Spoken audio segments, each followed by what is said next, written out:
नरेंद्र मोदी जी ने राष्ट्र को संबोधित किया और जैसा कि सारे भारत की महिलाएं एक आशा, एक उम्मीद जगाए बैठी थी कि एक महिला आरक्षण का ये बिल पास हो जाएगा तो भारत की नारी को भी और सशक्तिकरण मिलेगा, मजबूती मिलेगी। हमारा देश देवी उपासना वाला देश है।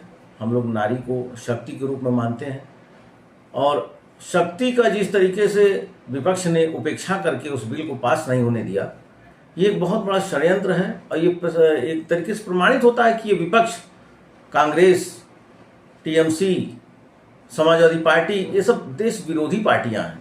इनको महिला के सम्मान से कोई लेना देना नहीं है। महिला आगे बढ़े, महिला मजबूत हो, हमारे देश की माँ बहन बेटी सर उठा करके जी सकें, आगे बढ़ सकें, जिनकी हिस्सेदारी हमारे संसद में भी बढ़े, तभी तो एक महिला अपने महिला समाज की बात को लेकर के संसद में पहुंचेगी। जैसा कि अभी इन लोगों ने बिल पास नहीं होने दिया है, निश्चित रूप से भारत की माँ बहन बेटी महिलाएं इन पार्टियों को दंडित करेंगी। आप देखिएगा कि आने वाले समय में अभी हमारे बंगाल में जो 23 तारीख को और 29 तारीख को जो मतदान होना है, निश्चित रूप से टीएमसी को उसका दंड मिलेगा और किसी भी रूप में इस बात को स्वीकारा नहीं जाएगा।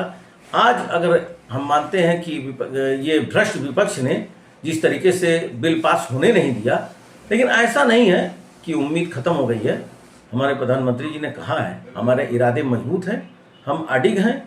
आने वाले समय में पुनः एक बार प्रयास करके इसको कराएंगे। महिला को सशक्तिकरण का जो उन्होंने वादा दिया है वो पूरा होगा और अब आंदोलन की बारी है।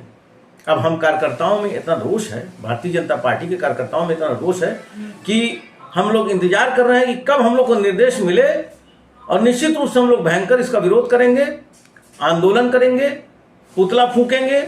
जिसमें राहुल गांधी का तो सबसे पहले मैं पुतला फूंकना चाहता हूं। वो एक ऐसा देश का भ्रष्ट व्यक्ति है जिसको मैं नेता तो कह ही नहीं सकता ना, वो देश का नेता नहीं है, वो एक भ्रष्ट व्यक्ति है जो किसी न किसी रूप से षड्यंत्र के तहत संसद में पहुंच गया। संसद में पहुंचने के बाद वहां भी गंदगी फैला रहा है और ये जितने भी तृणमूल कांग्रेस के वहां के सांसद हैं वो गए संसद में, समाजवादी पार्टी के, कांग्रेस के जितने भी सांसद वहां जा करके उन लोगों ने जो विरोध करके इस बिल को पास नहीं होने दिया है। देखिएगा आने वाले समय में हमारी माँ बहन बेटी महिलाएं उनका इस जो उन्होंने कुकृत्य किया उसका दंड उनको निश्चित रूप से देंगी।